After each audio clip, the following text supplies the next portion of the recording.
A resident of the U.S. Virgin Islands, his hometown St. Thomas. Beautiful harbor city, and very proud of the fact is Julian Jackson. Good luck to both of you. Shake hands. Terry Norris, Convention Center for the WBA Junior Middleweight title. Julian Jackson and Terry Norris. Julian Jackson in the gold trunks. Terry Norris, the challenger, wearing the white with the purple trim. Right away, you see the movement from Norris. Oh, and a bad miss there by Julian Jackson. When you make a puncher miss like that, Dan, it makes him shorten his punches up, and when he shortens his punches up, you won half the battle because it takes a lot of his power away. Get the hands out. Get those Julian hands out. Jackson Come on. Get him out of there. Come opening on. right up, Alex, appearing to do some head hunting. Come on, don't let him hold you. He had talked about doing some work to the body early, but it's been upstairs so far. And as is the trademark of Terry Norris, exciting combinations. Brilliant hand speed, Norris. Good chopping right hand, and Terry Norris right here in the opening seconds has taken all the play away from the champion. I think Julian Jackson's having a lot of trouble with the speed. Oh, and Julian Jackson took a right on the ear from Terry Norris. And right now, the champion looking a little perplexed. Definitely fighting out of a defensive posture. And you have to like, I think, if you're the Norris corner, the fact that rather than go crazy there and go in and get caught with something, he scored his points and then backed away and continued his fight plan of movement. There you go. The thing he doesn't want to do, if you're Terry Norris on the left, is just stand there as he is right now. Move to the side. You don't have to back out all the time. Move to the side and punch from angle. Well, Terry Norris and his people are well aware of the fact that a Julian Jackson fight has never gone the distance. We said at the top, Julian Jackson has a tendency to eat right hands. He's going to clip with a good series of strong right hand leads from Terry Norris already. So the point for Norris there is that he's going to try to box at the opening stages of this fight without taking a whole lot of chances. He definitely likes his odds the longer this fight goes on. A right from Norris caught the gloves, but then a good scoring left counterpunch on his way out. I'll tell you this, Julian Jackson's thinking too much right now. He's just not letting his hands go. This is totally atypical for the champion on the right of your screen. He generally just comes out and wails with both hands.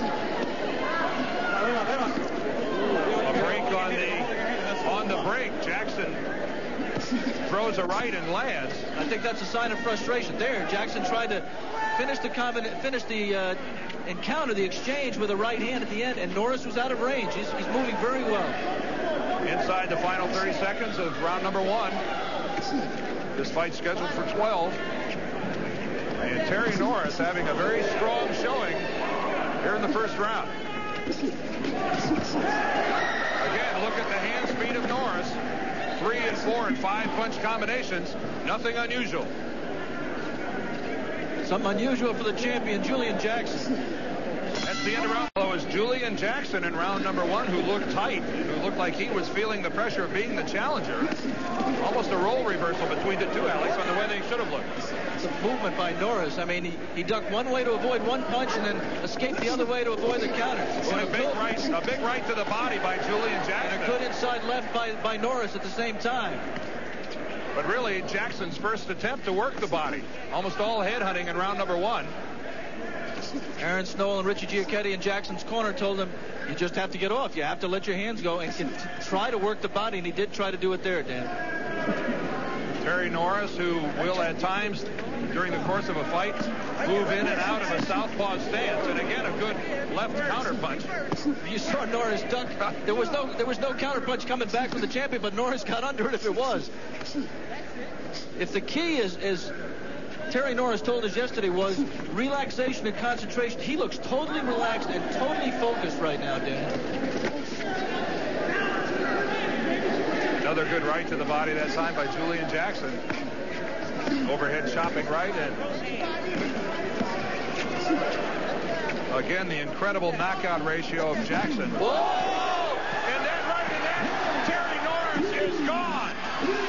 He lost his concentration for one critical moment and caught a right hand from the champion. Terry Norris struggles to get up.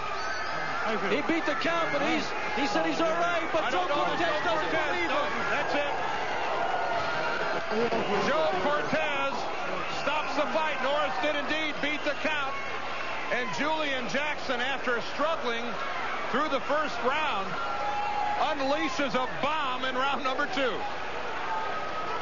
We were just talking about the concentration of Terry Norris, and he got back up on the ropes, lost it for a moment, dropped his hand, and Julian Jackson got home the first meaningful punch of the fight, really, from him, a right hand, and it was more than Norris could handle. Well, I think it was more than just about anybody could handle. A good look at it Watch here, the Alex. Norris left. Carrying a little bit, he just drops it there a little bit and just gave enough. Another right in combination, and Terry Norris was gone. But, Alex, it's the first one, and I think it even grazes the glove on its way over. Just nicking the glove, and I'm afraid the second punches are after the fact. That was the initial right. That last one didn't give him any help. No, it did not give Terry Norris any help at all. But